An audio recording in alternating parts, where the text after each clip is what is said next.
Breaking news చూస్తున్నాం. పశ్చిమ గోదావరి జిల్లా తాడేపల్లిగూడెంలో దారుణం చోటు చేసుకుంది. తాడేపల్లిగూడెం ఎల్లగ్రహారం సమీపంలోని టిడ్కో ఇళ్ల సముదాయంలో అగ్ని ప్రమాదం జరిగింది. C17/102 ఇంట్లో గ్యాస్ సిలిండర్ పేలి భార్యాభర్తలు కుమార్తెకు తీవ్ర గాయాలయ్యాయి. భర్త బోడపాడు మురళి, భార్య కుమారి, కుమార్తె నీలింగా గుర్తించారు.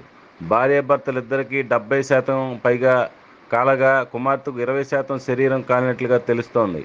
గ్యాస్ లీక్ అవడం గమనించకుండా వంటగదిలో లైట్ వేయగా ప్రమాదం జరిగినట్లుగా ప్రాథమిక సమాచారం అందుతోంది. క్షతగాత్రుల వద్ద మ్యాజిస్ట్రేట్ వాంగ్మూలం నమోదు చేసినట్లుగా సమాచారం. ఇది ప్రమాదవశాత్తు జరిగిందా లేక మరేదైనా కారణమా అనే విషయం పోలీసుల విచారణలో తేలాల్సి ఉంది.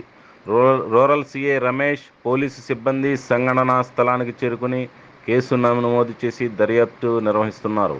క్షతగాత్రులను వైద్యం నిమిత్తం స్థానిక తాడేపల్లిగూడెం ఏరియా ఆసుపత్రికి తరలించారు.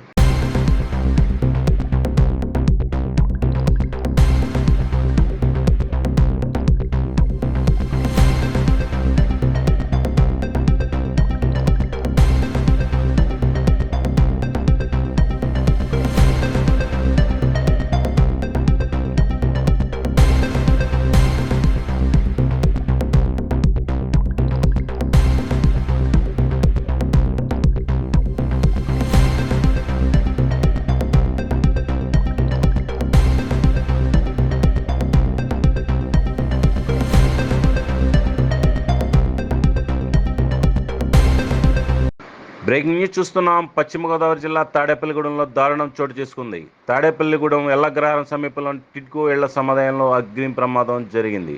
C17/102 ఇంట్లో గ్యాస్ సిలిండర్ పేలి భార్యాభర్తలు కుమార్తెకు తీవ్ర గాయాలయ్యాయి. భర్త బోడపాడు మురళి, భార్య కుమారి, కుమార్తె నీలింగా గుర్తించారు. భార్యాభర్తలిద్దరికీ 70% పైగా కాలగా, కుమార్తెకు 20% శరీరం కాలినట్లుగా తెలుస్తోంది. గ్యాస్ లీక్ అవడం గమనించకుండా వంటగదిలో లైట్ వేయగా ప్రమాదం జరిగినట్లుగా ప్రాథమిక సమాచారం అందుతోంది. క్షతగాత్రుల వద్ద మ్యాజిస్ట్రేట్ వాంగ్మూలం నమోదు చేసినట్లుగా సమాచారం. ఇది ప్రమాదవశాత్తు జరిగిందా లేక మరేదైనా కారణమా అనే విషయం పోలీసుల విచారణలో తేలాల్సి ఉంది. రూరల్ సిఐ రమేష్, పోలీసు సిబ్బంది సంఘటనా స్థలానికి చేరుకుని కేసు నమోదు చేసి దర్యాప్తు నిర్వహిస్తున్నారు. క్షతగాత్రులను వైద్యం నిమిత్తం స్థానిక తాడేపల్లిగూడెం ఏరియా ఆసుపత్రికి తరలించారు.